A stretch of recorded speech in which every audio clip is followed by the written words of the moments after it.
Hello everyone, ಎಲ್ರಿಗೂ ನಮಸ್ಕಾರ. Welcome back to CMAS Academy. In today's video, we are going to learn about the gold standard. Okay, so this is one of the 6 marks question from chapter 6, Open Economy.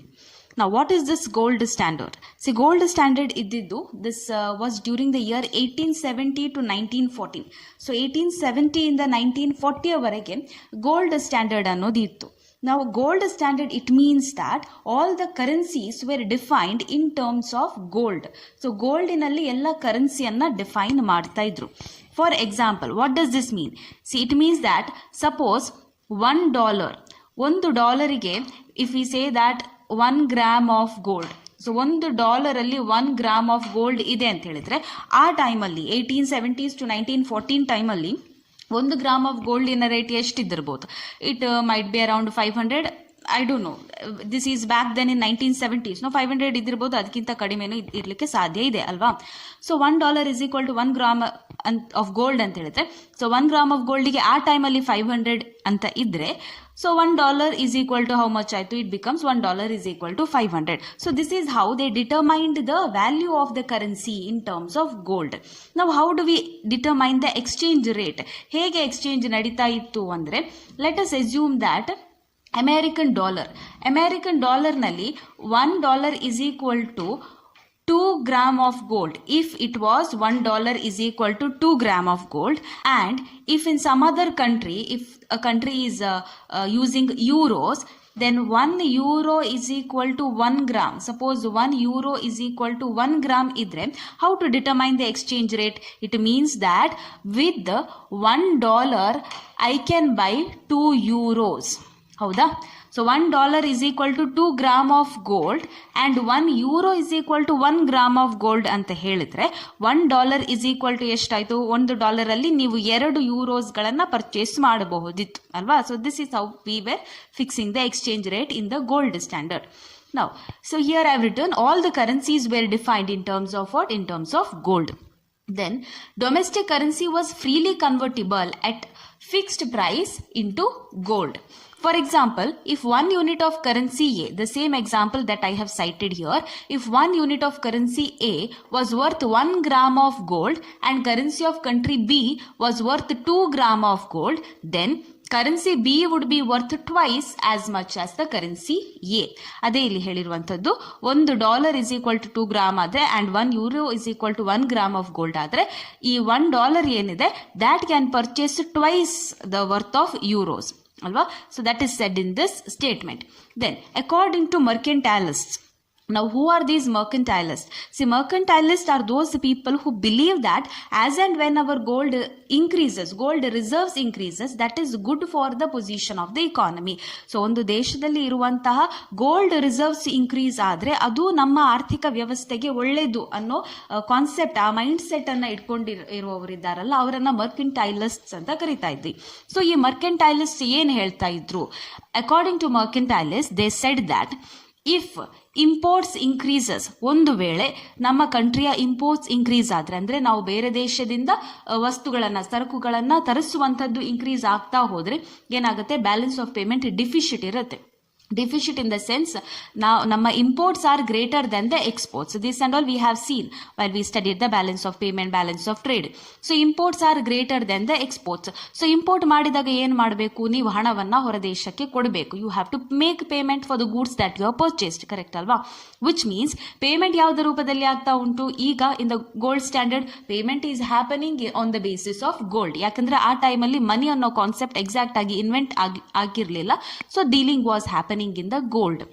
Okay, now when the import increases, I have to pay gold to the other country. So as and when our import increases, our gold reserves, what happens to it? It decreases. ನಮ್ಮ gold reserves ಏನಾಗುತ್ತೆ? ನೀವು ಹೊರದೇಶಕ್ಕೆ payment ಮಾಡಿ ಅದು ಕಡಿಮೆ ಆಗ್ತಾ ಬರುತ್ತೆ. Mercantilists call that this is the worst tragedy.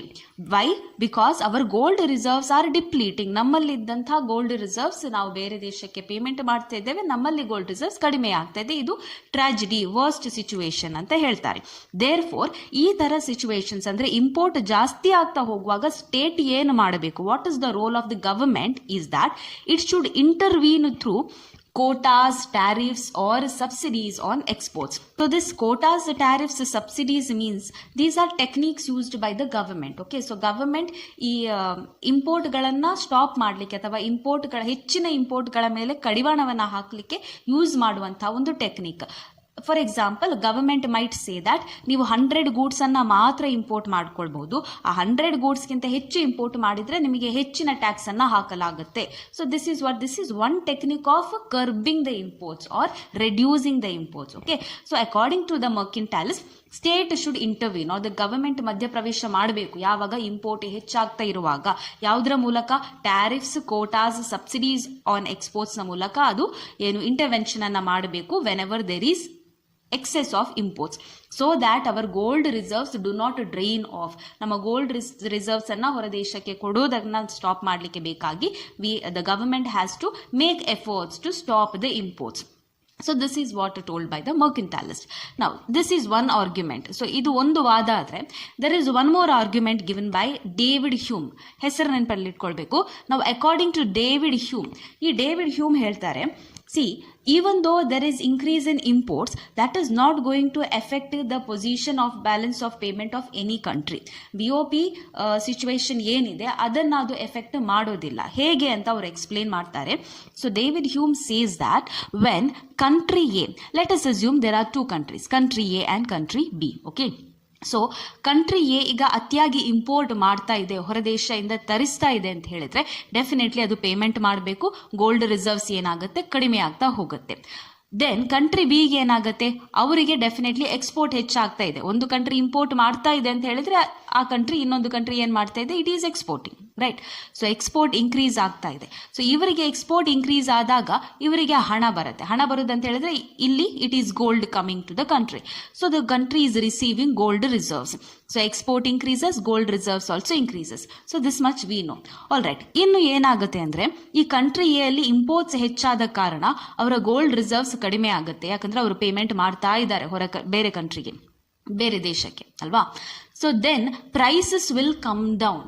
ಹೇಗೆ ಪ್ರೈಸಸ್ ವಿಲ್ ಕಮ್ ಡೌನ್ ಅಂತ ಹೇಳಿದ್ರೆ, nobody is having the money ಇಲ್ಲಿ, ಅಲ್ವಾ? ಸೊ ಗೋಲ್ಡ್ ರಿಸರ್ವ್ಸ್ ಎಲ್ಲ ನಮ್ಮ ಕಂಟ್ರಿಯಿಂದ ಹೊರ ದೇಶಕ್ಕೆ ಹೋಗ್ತಾ ಇದೆ ಅಂತ ಹೇಳಿದ್ರೆ ಯಾರ ಬಳಿಯೂ ಕೂಡ ಪರ್ಚೇಸಿಂಗ್ ಪವರ್ ಇಲ್ಲ. ಸೊ ಕಂಟ್ರಿಯಲ್ಲಿ ತಂತಾನಾಗಿಯೇ ಪ್ರೈಸಸ್ಗಳು ಕೆಳಗೆ ಬೀಳಲಿಕ್ಕೆ ಸ್ಟಾರ್ಟ್ ಆಗ್ತವೆ.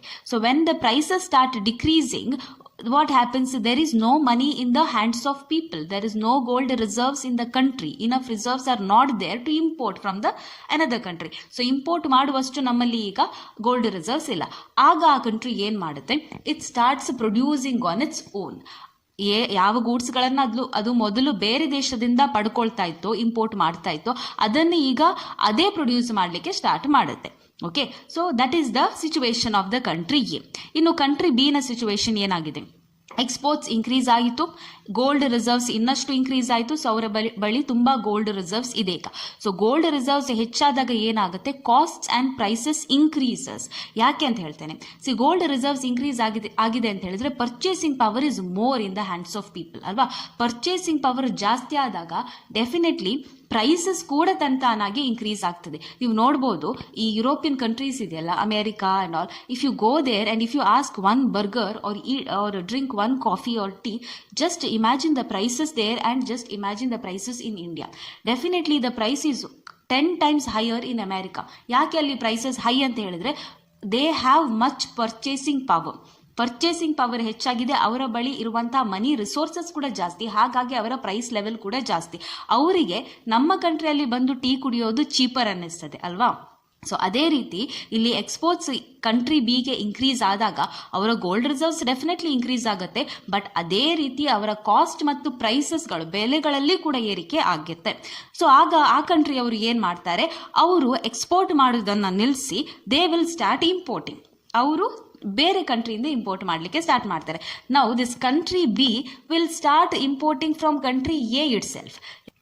ಸೊ ಯಾವ ಕಂಟ್ರಿಗೆ ಅದು ಎಕ್ಸ್ಪೋರ್ಟ್ ಮಾಡ್ತಾ ಇತ್ತೋ ಈಗ ಅದೇ ಕಂಟ್ರಿಯಿಂದ ಅದು ಮತ್ತೆ ಇಂಪೋರ್ಟ್ ಮಾಡ್ತಾ ಇದೆ. ಸೊ ಗೋಲ್ಡ್ ರಿಸರ್ವ್ಸ್ ಮತ್ತೆ ಏನಾಯ್ತು? ಅದು ಎಷ್ಟು ಪಡ್ಕೊಂಡಿದೋ ಅದೇ ರೀತಿ ಅದು ವಾಪಸ್ ಕಂಟ್ರಿ ಎಗೆ ಬರುತ್ತೆ. ಸೊ ಈ ರೀತಿ ಒಂದು ಈಕ್ವಿಲಿಬ್ರಿಯಂ ಸ್ಟೇಟ್ಗೆ ಬರುತ್ತೆ, ಎಕ್ಸ್ಚೇಂಜ್ ರೇಟ್ಸ್ ಈಕ್ವಿಲಿಬ್ರಿಯಂ ಸ್ಟೇಟ್ಗೆ ಬರುತ್ತೆ ಅಂತ ಹೇಳ್ತಾರೆ. So this argument was given by David Hume. Okay, I hope this is understood. Now, as a result of this price specie flow, so ಈ ಇಡೀ ಪ್ರಾಸೆಸ್ ಅನ್ನ ನಾವು ಪ್ರೈಸ್ ಸ್ಪೀಶಿ ಫ್ಲೋ ಅಂತ ಕರಿತೇವೆ. Now, as a result of this price specie flow, there exists equilibrium state. So, equilibrium state exist ಆದಾಗ ಗವರ್ಮೆಂಟಿಗೆ ಯಾವುದೇ tariffs, ಕೋಟಾಸ್ ಅಥವಾ ಸಬ್ಸಿಡಿಗಳನ್ನ impose ಮಾಡುವಂತ ಅವಶ್ಯಕತೆ ಇರುವುದಿಲ್ಲ. There is no requirement of imposing any tariffs, quotas or export subsidies on export. Just like what mercantilist told. So this argument was given by David Hume. Thus, fixed exchange rates were maintained by an automatic equilibrating mechanism. Whatever this we have seen, just now what we saw, this is nothing but this is an automatic equilibrating mechanism. Illi yavude intervention yaraddu kuda illa. Okay, there is no intervention of the state. There is no tariff or quotas or nothing is imposed, but this is an automatic mechanism that happens, and thereby there is a stability in the exchange rates. Now, world price levels were at the mercy of the gold discoveries. So, ಈ price levels, ಬೆಲೆಗಳು ಏರಿಕೆ ಆಗುವಂಥದ್ದು ಅಥವಾ ಇಳಿಕೆ ಆಗುವಂಥದ್ದು, this was purely depending upon the gold reserves ಅಥವಾ gold discoveries. And it was explained through crude quantity theory of money.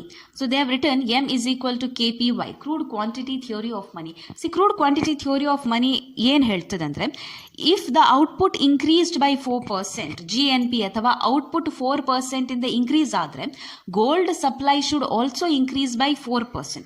ಯಾಕೆ ಅಂದ್ರೆ output 4% increase ಆದ್ರೆ ಆ output ಅನ್ನ ಕೊಂಡ್ಕೊಳ್ಳಕ್ಕೆ ನಮ್ಮ ಬಳಿ ಗೋಲ್ಡ್ ಬೇಕಲ್ವಾ, ಸೊ ಅದು 4% ಇಂದ increase ಆದ್ರೆ ನಮ್ಮ ಗೋಲ್ಡ್ ಸಪ್ಲೈ ಕೂಡ 4% ಇಂದ increase ಆಗಬೇಕು ಅಂತ ಹೇಳ್ತಾರೆ. But if mines did not produce enough gold, ಅಷ್ಟು ಗೋಲ್ಡ್ ಪ್ರೊಡ್ಯೂಸ್ ಮಾಡಲಿಕ್ಕೆ ಒಂದು ಕಂಟ್ರಿ ಹತ್ರ ಸಾಧ್ಯ ಆಗಲಿಲ್ಲ ಅಂತ ಹೇಳಿದ್ರೆ ಮತ್ತೆ ಪ್ರೈಸ್ ಲೆವೆಲ್ ಏನಾಗುತ್ತೆ, it will start falling. Okay, if the mines did not produce enough gold in a country, then the price level will start falling. So for a period ಒಂದು ಸ್ವಲ್ಪ ಸಮಯಕ್ಕೆ ಏನಾಗಿತ್ತು ಅಂದ್ರೆ ಸಿಲ್ವರ್ ಅನ್ನ ಕೂಡ ಯೂಸ್ ಮಾಡಿದ್ರು. ಯಾಕಂದ್ರೆ ಗೋಲ್ಡ್ ರಿಸರ್ವ್ಸ್ ಸಾಲ್ತಾ ಇಲ್ಲ ಅಂತ ಅನ್ನುವಾಗ ಸಿಲ್ವರ್ ಅನ್ನ ಕೂಡ ಯೂಸ್ ಮಾಡಲಿಕ್ಕೆ ಸ್ಟಾರ್ಟ್ ಮಾಡಿದ್ರು as a currency. So silver supplemented gold introducing bimetallism. Bimetallism the term see bimetallism. Bi ಅಂತ ಹೇಳಿದ್ರೆ ಟೂ, ಮೆಟಲ್ಸ್ ಅಂತ ಹೇಳಿದ್ರೆ ಗೋಲ್ಡ್ ಅಂಡ್ ಸಿಲ್ವರ್ ಅಂತ ಕನ್ಸಿಡರ್ ಮಾಡ್ತೇವೆ. So two metals were used here, gold and silver. That is why we term it as bimetallism. ಸ್ವಲ್ಪ ಸಮಯಕ್ಕೆ silver ಕೂಡ supplement ಮಾಡಿತ್ತು to the gold. Then in 1944 we know that Bretton Woods conference came. So gradually gold standard ಏನಾಯ್ತು, ಅದು ಡಾಲರಿಗೆ ಮತ್ತೆ convert ಆಗಲಿಕ್ಕೆ ಶುರುವಾಯಿತು. So this is the whole story of gold standard. So if I have to highlight certain key points in this video, it is 1870 to 1914 when the gold standards were introduced. They were prevailing. Okay, 1914 is the beginning of the first world war ಅಲ್ವಾ.